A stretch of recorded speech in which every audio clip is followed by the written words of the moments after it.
Hello అందరికీ ముందుగా అందరికీ కనుమ శుభాకాంక్షలు అండి. మీరైతే ఎలా ఉన్నారు? నేనైతే బాగున్నానండి. ఇవాల్టి స్పెషల్ వచ్చేసి కనుమ సందర్భంగా నేను వెస్పలావ్ చేస్తున్నాను. నా స్టైల్లో వెస్పలావ్ ఎలా చేస్తానో చూద్దాం రండి. ముందుగా ఒక ప్యాన్ తీసుకొని 4-5 టేబుల్ స్పూన్లు నెయ్యి వేస్తానండి. నేనైతే నెయ్యి వేసుకుంటాను ఎక్కువగా, ఎందుకంటే బాగా టేస్ట్గా ఉంటుందని. కొంచెం నెయ్యి కాగాక 4-5 బిర్యానీ ఆకులు వేస్తానండి. 2 నిమిషాలు అలా ఉంచి ఉల్లిపాయలు ఆల్రెడీ తరిగి పెట్టుకున్న ఉల్లిపాయలు వేస్తాను. ఉల్లిపాయలు నేను ఎక్కువ పలావ్లోకి కొంచెం మీడియం సైజులోనే వేస్తానండి. మరీ చిన్న సైజు అయితే అస్సలు బాగోదు. మీడియం సైజ్ అయితే వేగేసరికి బాగుంటుంది. ఉల్లిపాయలు వేగేలోపు ఫస్ట్ టైం మన ఛానల్ చూసినట్లయితే సబ్స్క్రైబ్ చేసుకోండి. మన ఛానల్ పేరు వచ్చేసి రాజీస్ వరల్డ్ అండి. Like, share, subscribe. మనం అలా మాట్లాడుకునేసరికి ఉల్లిపాయలు మగ్గిపోయాయి చూడండి. కరెక్ట్గా వేగితేనే ఆ రుచి వేరండి. ఉల్లిపాయలు మగ్గాక 2 టేబుల్ స్పూన్లు అల్లం వెల్లుల్లి పేస్ట్ వేసానండి. అల్లం వెల్లుల్లి పేస్ట్ వేయగానే తిప్పుకోవాలండి, లేకపోతే అడుగంటిపోతుంది.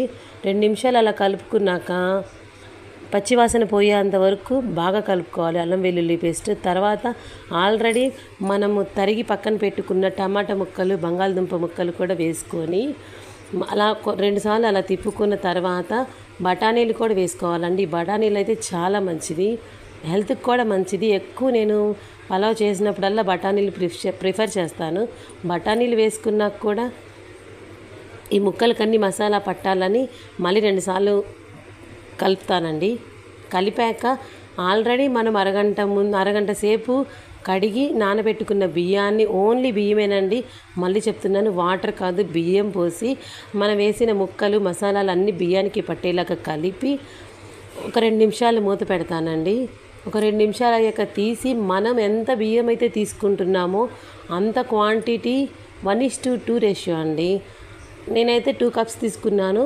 మొత్తం అయితే 4 కదా, నేనైతే 3.5 పోసుకున్నాను. అప్పుడు కరెక్ట్గా బాగా పొడిలాడుతూ వస్తుందండి పలావు. దాంట్లో నేను 2 టేబుల్ స్పూన్ల ధనియాల పౌడర్ వేసాను. తర్వాత ఒక పేస్ట్ వేసాను చూడండి. ఆ పేస్ట్ వచ్చేసి కొబ్బరి పేస్ట్ అండి. కొబ్బరి, గసగసాలు, జీడిపప్పు, నువ్వులండి. నేను ఆల్రెడీ ఒక ½ అన్ అవర్ బాగా సోక్ చేసుకొని మిక్సీ పట్టి ఫైన్ మెత్తగా పేస్ట్ లాగా చేసుకొని వేస్తానండి. నేను కొత్తిమీర, పుదీనా కూడా మధ్యలోనే వేస్తాను, ఎందుకంటే లాస్ట్లో వేస్తే మా పిల్లలు అస్సలు మొత్తం తీసేస్తారు. అందుకని నేను ఇప్పుడే వేసేస్తాను. తర్వాత ఒక్క half lemon పిండుతాను.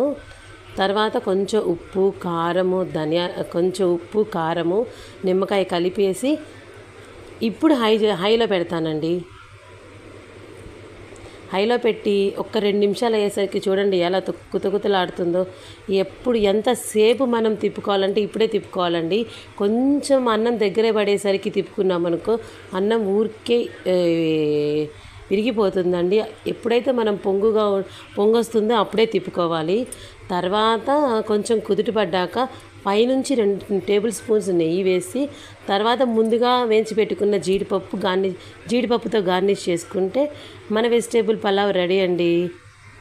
Please subscribe my channel.